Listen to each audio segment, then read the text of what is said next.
So the NDP now calling for Canada's Competition Bureau to investigate Loblaws after the grocer announced a reduction in their discount policy. With more on this, let's bring in money expert Rubina Ahmed-Haq. All right, Rubina, what is your take on this? We know that an investigation may happen to look into anti-competitive practices. What do you make of all this?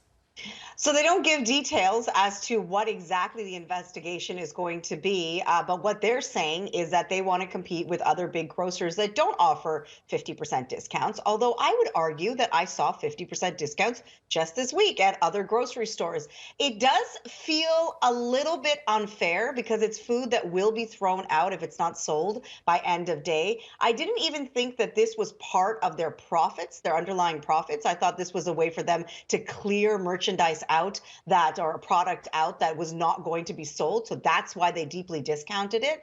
And it's just an interesting story. It really does bring more information to consumers as to all the things that grocery stores look at when they look at how they boost their profits. I always thought that this was just a way for them to clear out food that they're going to throw away at the end of the day.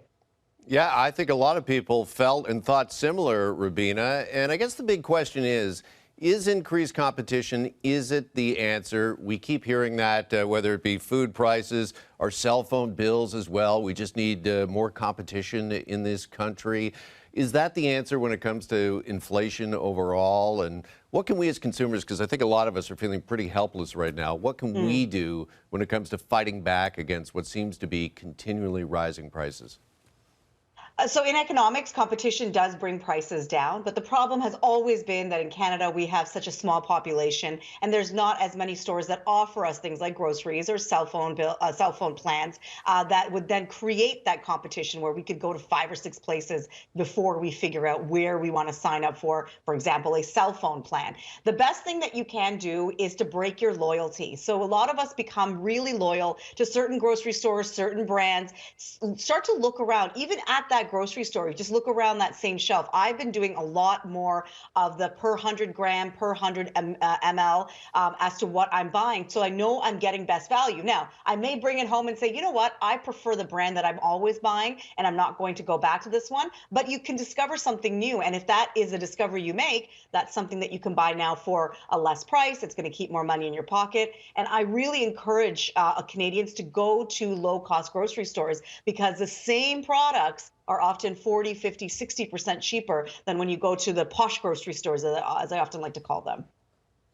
Okay. Let's talk inflation. New inflation numbers show prices were back on the rise in December. Inflation coming in at 3.4%, up from 3.1% in November. What does this uptick mean for the Bank of Canada, Rubina? So for the Bank of Canada, I don't think it means very much. If you strip out gasoline, inflation was actually down November to December. It's really gasoline prices and travel that is pushing inflation up. So it's really important when we get these headlines to break them down as to what exactly is happening. Grocery prices are up slightly, but it's not like we've gone from 3.1% to 6% all of a sudden. We're still moving in the right direction. So the Bank of Canada has a rate announcement next week. More than likely, they will keep rates steady at 5%, but economists are now keeping their eye towards the middle of 2024 when we are going to perhaps see a rate cut, which would be, of course, a reprieve for those who have suffered through higher interest rates, those who are renewing their mortgages, and also for sellers who have been shut out of a market that they thought that they could access, now trying to sell a home, and they're not getting those offers that they were just even 2 years ago. And speaking of homes and home sales, somewhat surprisingly, we saw an unexpected surge in home sales in December. Do experts, Rubina, believe that this uptick, that it will last throughout 2024? Well, that's what CREA says, and it is a real estate association, so you always have to put it into that lens. The reason we saw an uptick of home sales in December, one is because fixed mortgage rates have come down. So there are more buyers out there because they feel a little bit more confident with that lower interest rate in their pocket. For many people, they like to sell their home before the end of the year so that it, especially if it's an investment property, so it counts towards their that year tax return. And so they might have just said, okay, I want to just cut my home price and get this home sold so that I can count it towards 2023 rather than waiting till 2024.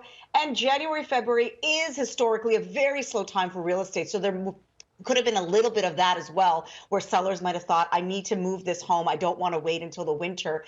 Will this really go on until 2024? If they cut rates, absolutely. But if we're going to stay where we are, I think we're still going to see a slow and steady movements in the real estate market. Okay. As the World Economic Forum meets this week in Switzerland, there are predictions by Oxfam that the world could see its first trillionaire within a decade. I have a feeling they're not getting eat tonight. Yeah, they don't have to worry about the 50%. They're not getting the 50% discounted food. Yeah, this is I think this is a kind of a concerning story to have an individual that would have so much money. They compared it to the entire economy of Saudi Arabia. One person having this much control over that much money, if it's the wrong person especially, could create a lot of chaos. They're also saying that at that top end, the billionaires, so we're talking Elon Musk, Jeff Bezos, and these names that we hear over and over again, Elon Musk being the richest at $250 billion. The bottom 5 billion of the world have actually become poorer in the last 3 years. So that's the concern, is that if all the money is being funneled up to the billionaires and those who are, the 5 billion at the bottom are suffering, what does that do? How that creates so much inequality. And I love this example. I mean, a billionaire or someone who makes, a very, very modest income still sleeps in the same bed, has the same pillow, only needs to use one fridge. And so it's not good for the economy when one person has a lot of money. You want that money distributed so that people are out there spending their money and helping things like small businesses, helping the economy grow. All right, we're going to have to leave it there for now. Rubina, thank you so much for this morning, and we look forward to seeing you. You're going to join us tomorrow as well. Join us here in studio. Yeah, I'll be doing a little bit of cooking tomorrow, so stay tuned for that. All right, look forward to that. Thanks again, Rubina. Appreciate it.